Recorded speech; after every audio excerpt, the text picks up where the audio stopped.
we'd be half interview. So I'd be speaking to you and I'd be talking, and then all of a sudden you would start going really quiet, and then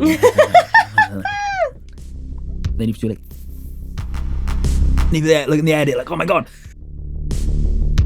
Also, when you're in those moments and you're doing something like a keynote, I think this is where the conversation might be useful to go now, is like, what do you actually do when it goes wrong? Proposed to his girlfriend on Cardiff TV. That's so lovely. And we used a Bluetooth mic, but it wasn't recording the sound. So he did it, and then we had to do it again. I pressed the first cue in front of the whole audience, and all cues fired at once. Dr. Pepper, what's the worst that could happen? Is that like from the olden days? Like what, 65, something like that?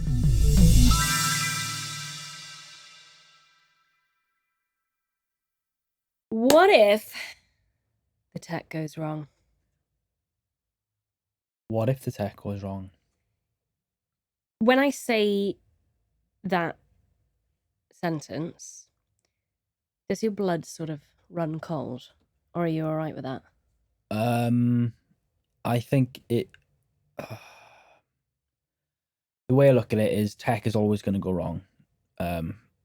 You can try and mitigate most of it, but there's some things that are just going to be out of your control. And the more live event stuff I do, the more I realise there's something, no matter what happens, when there's so many variables and people and different types of tech, by the way, of different ages and locations and all that, something will always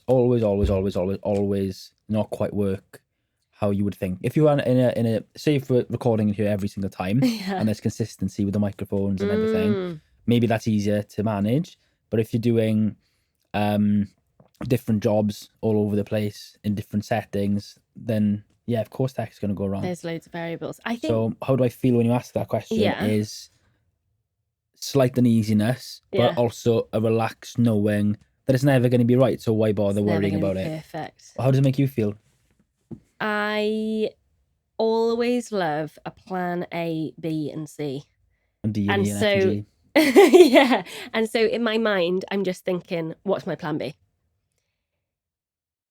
But this is why I think I actually don't use loads of tech in public speaking, like in speeches or talks or whatever, conversations with people. I actually do steer away from tech quite a lot. But when I have used it and it's part of the delivery, I actually thought about this. This is ridiculous.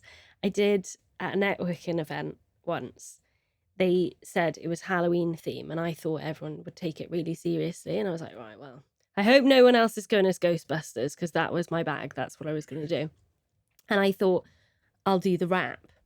I'll do the Ghostbusters. If it's something strange, I mean, it's not really a rap. It's the intro song. Yeah, it could be a rap. Yeah. So the only piece of tech that I used was my phone. It's a rap. To the like karaoke. Right. And the entire way up the M4 at 5 o'clock in the morning, because this networking thing was at like 6:30, I was pausing, stopping, whatever, making sure. And I actually thought, I practiced a couple of times without the track just to see if I could. Lame as it was. And do you know what? It brought down the house. Really? No one else was in costume. No way. I went in with a hand-painted Ghostbusters jumper. Great. I genuinely thought... I remember this. I genuinely thought, I hope no one else comes as Ghostbuster. Yeah. I thought it was going to be like a bit of a war. No, sorry, there was 2 other people who were dressed up. So that's where tech, for me, went right. But I imagined what would happen if it would go wrong. So I played out the A and the B. And C would have been just to sack it off altogether and been like, look, guys, I don't know what to do. It just if you've got some ghouls in your public speaking life, like I might have just hammed it up that way. But I did have an A, B, and C. So that's what I always think of. Yeah. Has there been a time where tech has gone wrong? Thousands. For you? Really? Thousands of times. Oh, I love these stories. You? Yeah. I got so many. Okay, so because they're like just stories of embarrassment, but they're of resilience. I just love finding out how people have dealt with this? I honestly trying to think of which one to tell you. Okay, so I used to work at a local TV station. I reckon Did you? 90. Yes, I did. I don't know if you know. So I reckon 95% of my tech going wrong stories come from my 5 years at Cardiff TV. Your early days. Yeah, definitely. And the most common one I would probably say is mic's not working properly. So I'm forgetting to press record on the mic because there wasn't much staff and budget. We would be responsible for interviewing someone, holding the mic, making sure the camera was okay, getting there in time, having That's the a lot of notes, spinning plates. the permission of the place, how long have we got, is the person comfortable, how much time have I got, when have I got this, gotta get edit this package in a couple of hours. So you're kind of thinking of all this stuff all the time, yeah? And look, it's not just us that did that. Loads of people do self-shoots all the time. But often we come back and you chuck it in the editing software and you go, oh, we didn't record sound. And that was a scary moment. We used a lot of Bluetooth mics, Right. and they would always drop out, or they'd run out of battery, or when when the battery in them starts to go, and when you're using iPhones, it's quite hard to monitor the sound. So you usually have some with headphones, but with these mics, you couldn't always monitor the sound. So when the mic's battery would drain, we'd be half interview. So I'd be speaking to you, and I'd be talking, and then all of a sudden it would start going really quiet, and then then you'd be like. There, look in the edit, like, oh my god. So you'd have to cut the second half of it gone. We used to use a lot of live view. So live view is quite a common tech that a lot of people use now in broadcasting, which is where you can I don't want to bore people with technicalities, but to get TV on live But I'm gonna. I'll keep it simple. I used to use a thing called sat trucks. We still use sat trucks, and those are those big kind of vans with the satellites on them. Oh yeah. And they cost a lot of money to get out. They're not just for spies. No, not just for spies, but they're for broadcasters. And if you're going to a location and you want to go live, you used to have those things called sat trucks. Then a thing came out called Live View, which is basically an app which you can use to stream live and blah blah. So we used to use this, but you were dependent on the internet of where you were. Oh yes, I know this as well. And if you have local, like there's another local TV station in London called London Live. And London, they've got like 7G or whatever. Yeah. But where we were going, we've got a bowls final in Llecryd. So we had like GPRS at best trying to go live, and it would look like you were like, this will work. Like it looked like I was. There won't be any issues here. And it was like it looked like CCTV from like the 80s. Like, Luke, are you there, Luke? Coming in. Luke's live in location.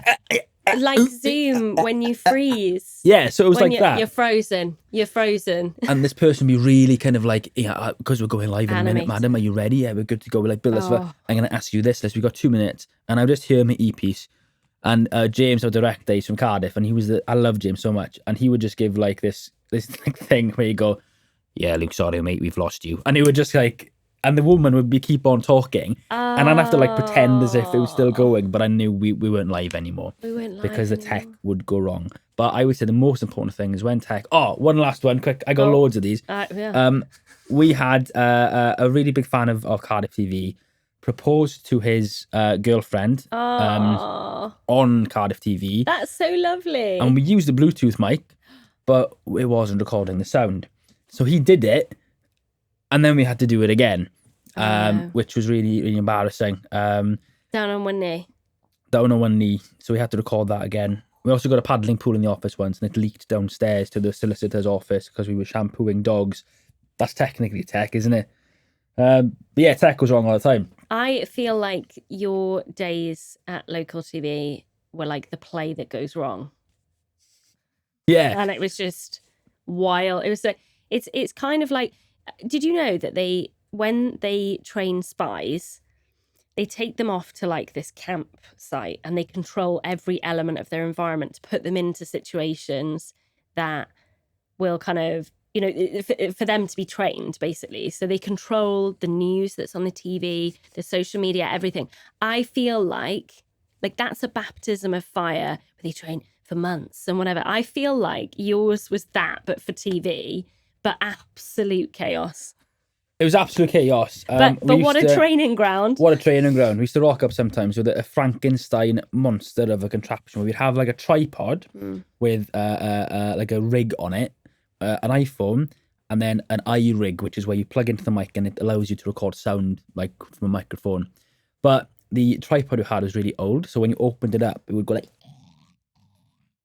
So the people we were interviewing were a bit like... They were like, wow, I can't wait to be interviewed by this prestigious television company. Like, yeah, exactly. TV in town, folks. And we're there like, oh, have you got WT-40? Oh, no. So we get it all set up and we get the phone in, and that would even like squeak the opening to get the phone in. And we'd use a thing. There's a guy called Ross Dawson who came into the work experience, and he invented, so on your phones, when you record, that camera is really good quality, yeah? That camera isn't as good quality. Yeah, so the front camera isn't as good. The selfie cam isn't as good as the back cam. I did realise we're on a podcast, audio, so the back cam is better quality. So when you do auto cue apps, on phones, a lot of people look in the front camera. Yeah. So we wanted to use the back camera, but use an auto cue app. How do you do that? Have you got your phone with you? Yes. So we invented. Can you pass it over? Did you just duct tape them together? Yeah. So pass it here. We call it the Ross Dawson effect. So your phone, facing you, would be the auto cue, and we would just do this. So we'd sandwich them together like that. So just stick the phones together, their two front screens together. Yeah. So you can see some of the screen, but you can also have the back camera filming you. We use elastic bands and stuff. Okay. So we rock up with a squeaky tripod with this Frankenstein monster of a phone thing, and the iRig, the flap that held the battery in, had disappeared, and we didn't have the budget to buy another one. So the battery that was in it was being held by a piece of Rizzler paper. And if you pulled that Rizzler paper out, the whole thing would come apart. And also we had Velcro that would strap the iRig to the tripod, and that was lost years ago. So that was just hanging in the balance.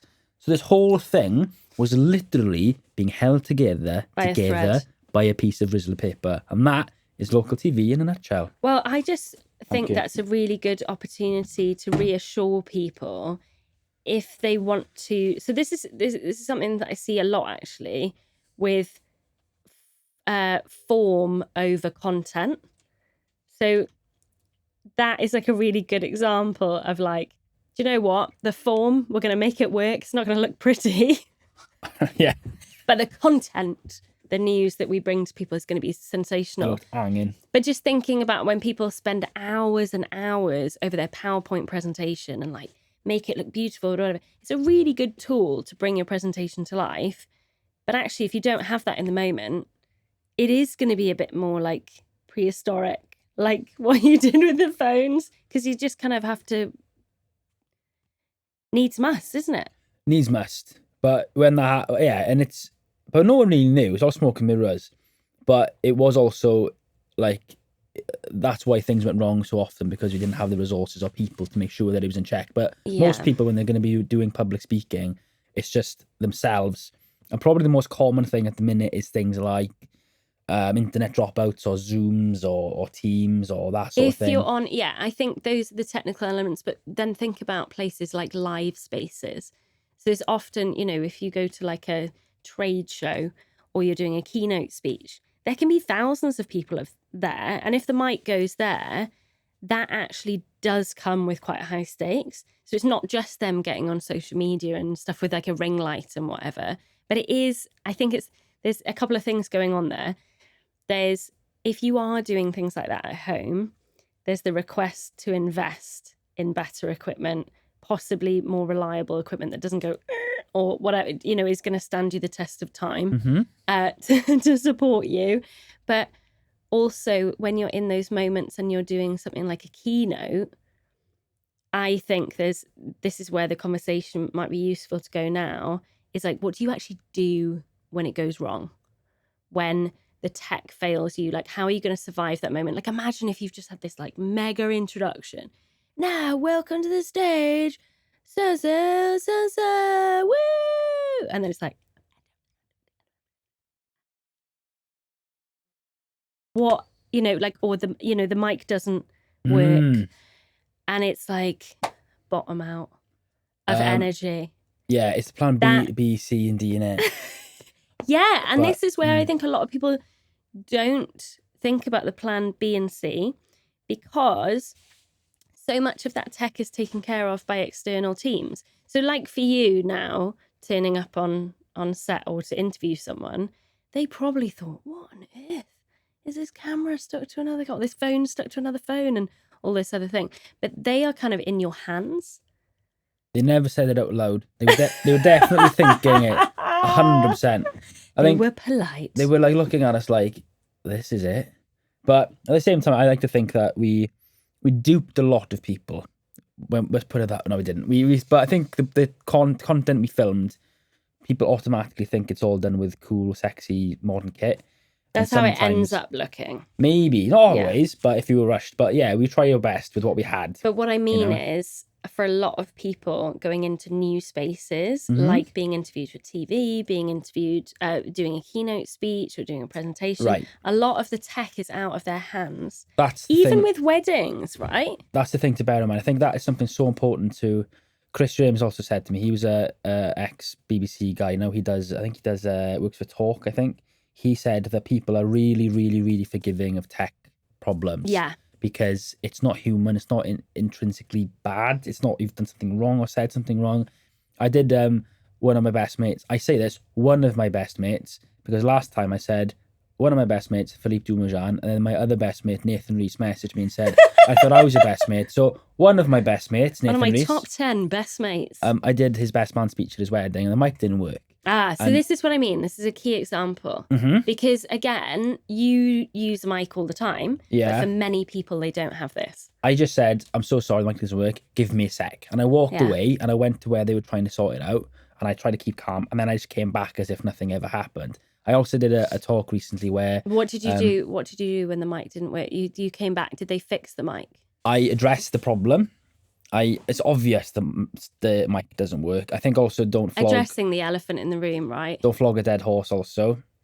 Don't get lost in that. I think that's a huge one. Don't get lost in the weeds of like, oh, well, the tech didn't work. All I say... It's ruined my speech. Exactly, yeah. The mic didn't work. 1 sec, folks, apologies, walk away. Yeah. Have a chat with the people. Dwell. I mean, I knew it was going to kick back in and then just come back as if nothing happened.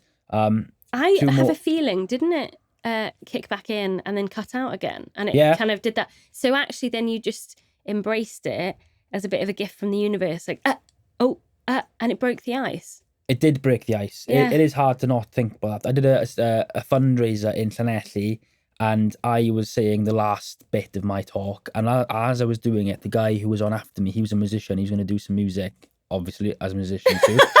He was a musician. He was about to play some card tricks. Yeah. He was making balloon animals. He was going to weld on stage.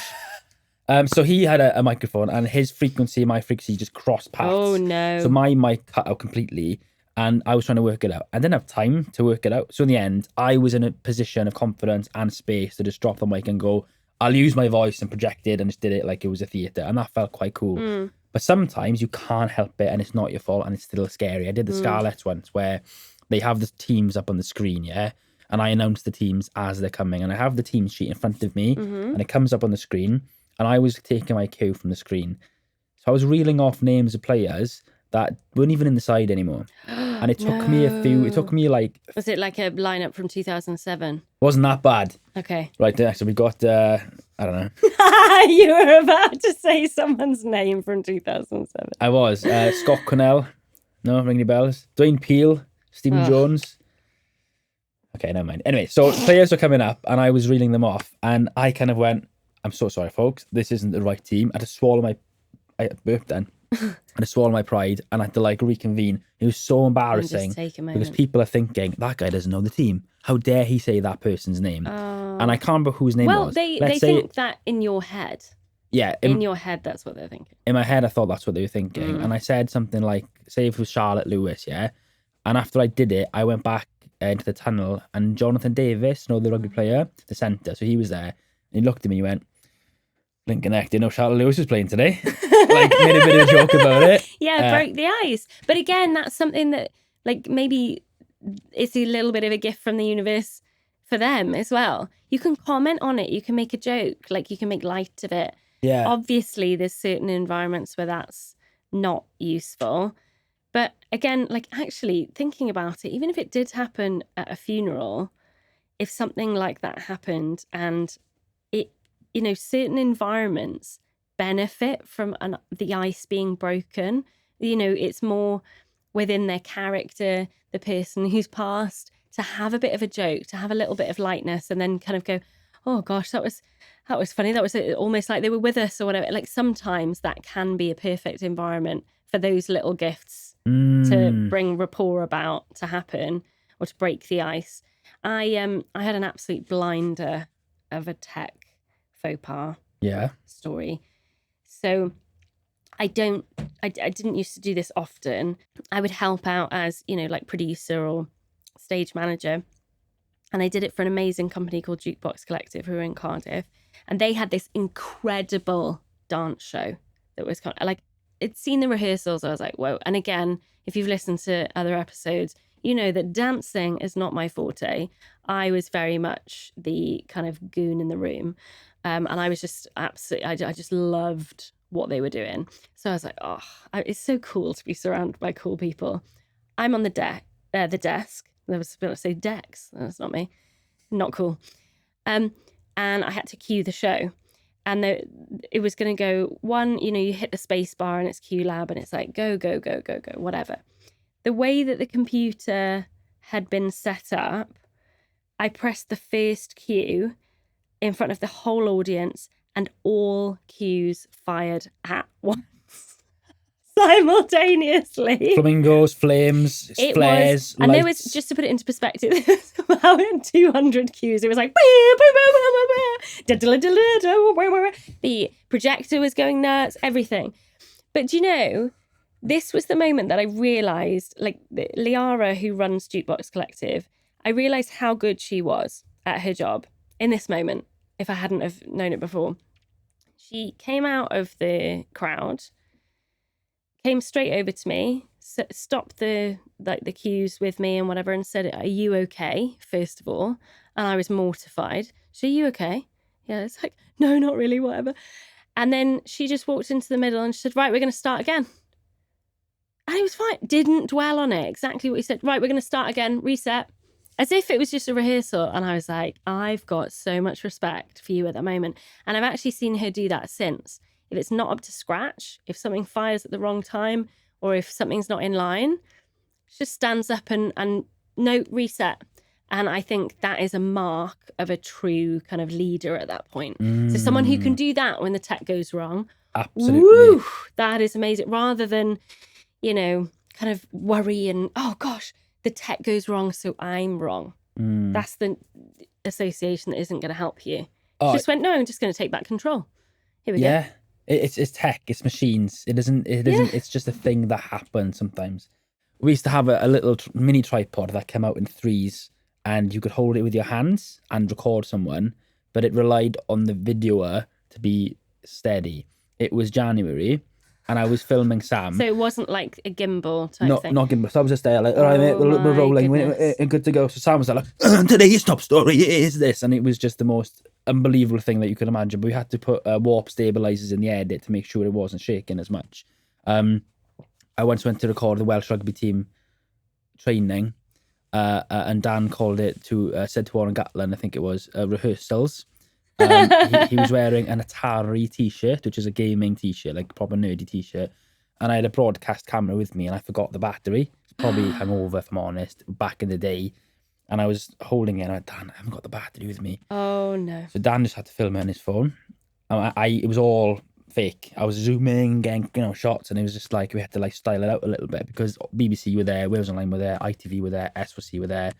And you just have to style it out. But like that's what your friend in Jukebox did, is just going and addressing the elephant in the room. We couldn't have done that going, "Hi guys, forgot the camera." So maybe pick your battles a little bit. Yeah. But if you're in a wedding or a public space or on a Zoom, I'm not sure if you noticed this with a lot of people, but although we've used things like I think there's a type of people who are really getting used to tech, and there's some people who don't use it, so they're still kind of out with the flow of it. And I wonder, the better the average person gets at doing tech stuff, whether that's talking on your phone or voice notes or whatever, the people who never use it feel further away. They're feeling more isolated and more kind of insecure about it. Because it is so alien.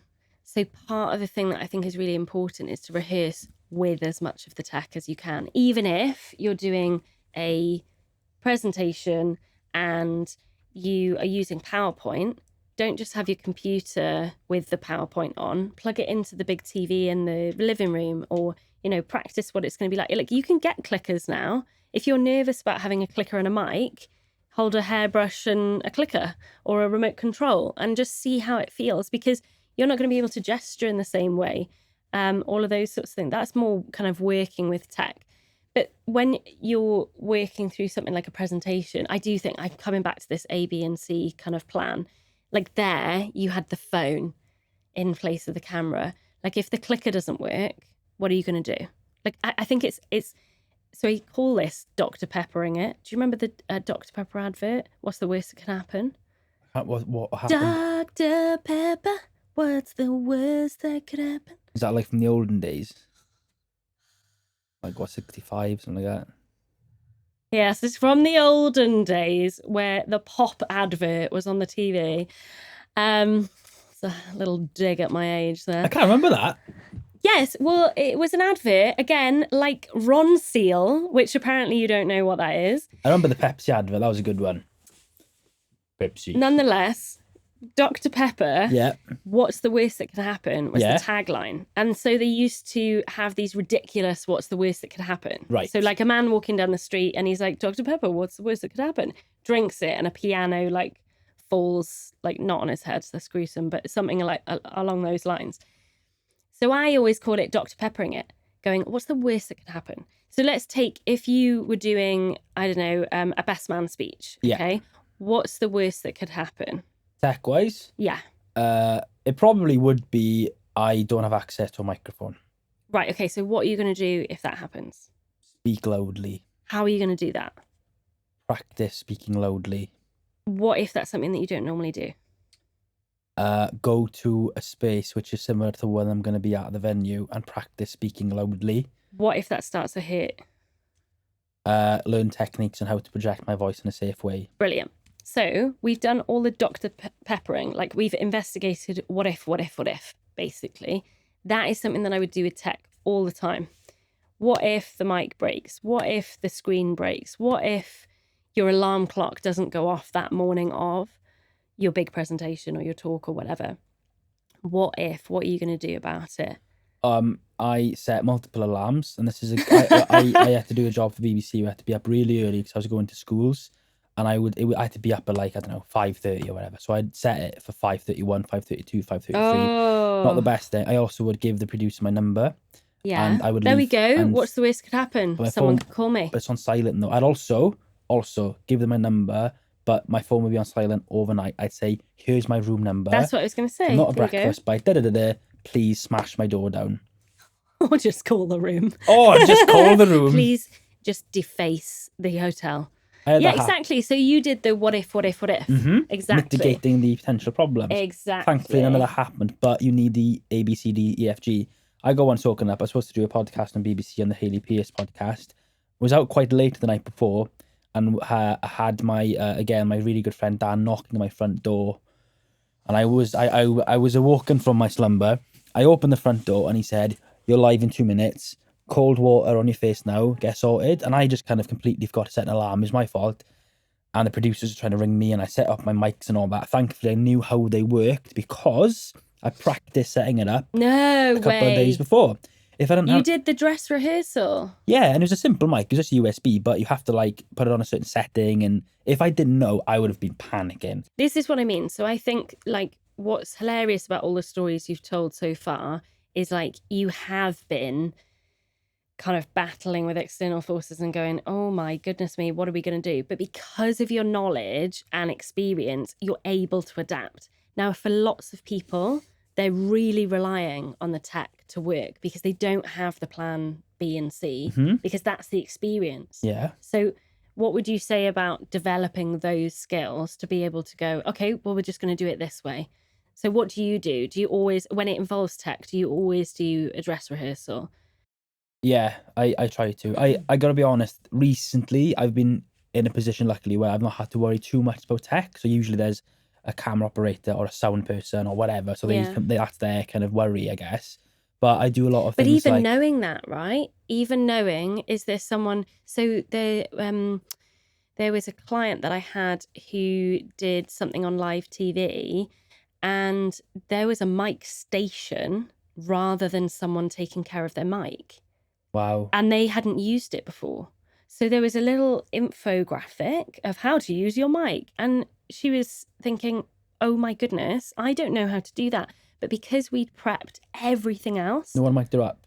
no one mic'd her up. That's unusual. And I thought that was really unusual. And it's not a small live channel. I've never seen that. I found that really, really unusual. So even we assume things, right? We assume there's going to be someone there to help us. Yeah. Even asking, what if there's not someone there to help me? What could I do? And I think that comes back to you saying, like, learning a little bit about the equipment. Like, make it a little bit of your hobby. If you are doing things like videos at home or social media or whatever, just get to know it, or send a voice note. See how it feels. What techniques, you have to think about. I'm not sure if you found this as well. You said about learning techniques and learning things about it. That people who work with tech are often some of the loveliest, most wonderful calm people in the world. It's so true. They're just always the nicest people. Yeah. And like two really quick examples. I was working on a camera once and I had to take the lens off and I couldn't get it back on. It was on an old JVC kind of broadcasting camera. And I was about to interview someone. I couldn't get the lens back on. It was hanging off like a weird light bulb thing. I couldn't get it. So I had to ring my mate, Nat Clements, who's a really good videographer. And she just said, oh, you've got to do it. It's almost like putting in a light bulb, like the bayonet style ones. But there's a way, a switch you had to kind of get. And it was a really hard thing. But I just gave her a ring. I also was supposed to DJ in for Goyle Tower, which is a festival in Swansea. And I was supposed to do the kind of filler music between the acts as a bit of a way to flex that DJ muscle I wanted to get more into at the time, and I still kind of do. And one of my I had my decks all set up, and the music wasn't coming out. The waves looked all stretched on my software, and it looked really weird. And I thought, what is going on? And I was racking my brains looking at YouTube videos, trying to work it out. In the end, I took a photo of my decks and my software, put it onto Reddit on a DJ forum, and I said, hi guys, struggling. I can't see what was wrong here. Have any of you seen this problem before? People are saying, have you linked this, done this setting, this setting, this setting? One guy, mate, your tempo fader is down. Tempo fader is how quick your song is playing. Yeah. This fader, and I've never had this problem before, was all the way to 0. And in the moment, I couldn't see it. You can't see it, exactly. I've used tempo faders for years. Yeah. And I just went beep, and it was perfect. And it's perfect. So if in doubt, ask for help. Ask for help online. I think that's a big one. And actually thinking about who's in your environment that could help you with things. I think more and more there's a really nice collaborative spirit. I don't know whether it's because of the world that we're in, but it does feel like skill sharing is a thing, right? Yeah. Where, you can talk to a photographer if you want to make your pictures come out a little bit better, or like, oh, they're always coming out like this. I'm always getting it in inverted commas wrong. The text going wrong. What am I doing wrong? You can just ask for help and start to, as you said before, like mitigate some of the challenges that you have. But yeah, I think the bottom line for me is learning how to get that plan A in place, feel comfortable with that. That's the sort of in a perfect world, but actually the B's and C's are where the focus needs to be. What happens if? What happens if I don't? What happens if I can't? Or whatever. Like I vaguely remember like thinking, oh, I'll take all the leads to do my presentation on the screen and whatever. And then I thought, well, actually, they might run out of screens. I think it was like a showcase thing. Yeah. So I'll just take a little screen. I've got like an old telly. So I just ended up taking one. And even just having that at the back of my car, that was like a good like fail safe. But it was that ABC that I just thought, well, I'll take that. And then I did end up using it in the end. And I think someone else arrived and they didn't have that. And they'd run out of TV. And they go, oh, I have a TV. Why didn't I bring it? And it's just not having maybe the capacity or the time to think, oh, I could have brought that. They used their laptop and it was fine, and they rolled with the punches. But yeah, for me, that's the A, the B, and the C most important. What's your bottom line? My bottom line is, or what's your takeaway, or like when tech goes wrong, what's your kind of my takeaway message would be not if tech goes wrong. I would say when tech goes wrong, Ah, that's great. what are you going to do about it? And I just think something as simple as having backups. If you're going to be filming something, take your phone that has a good camera. If you need to be plugging something in with a HDMI cable, take 2 HDMI cables. One that is always in your boot that you never may know you may need, but one day you may need it. So if you have all these things in place, make a little emergency kit for yourself. That's a really good idea. Stuff. Yeah. And in the glove compartment. and that way, like, you will never be bound, because there's nothing worse than someone being bound by the parameters of the tech. The tech should be there to aid you. It shouldn't be there to hold you and to own that whole presentation. That's what I would say. Nice. Diolch, pawb.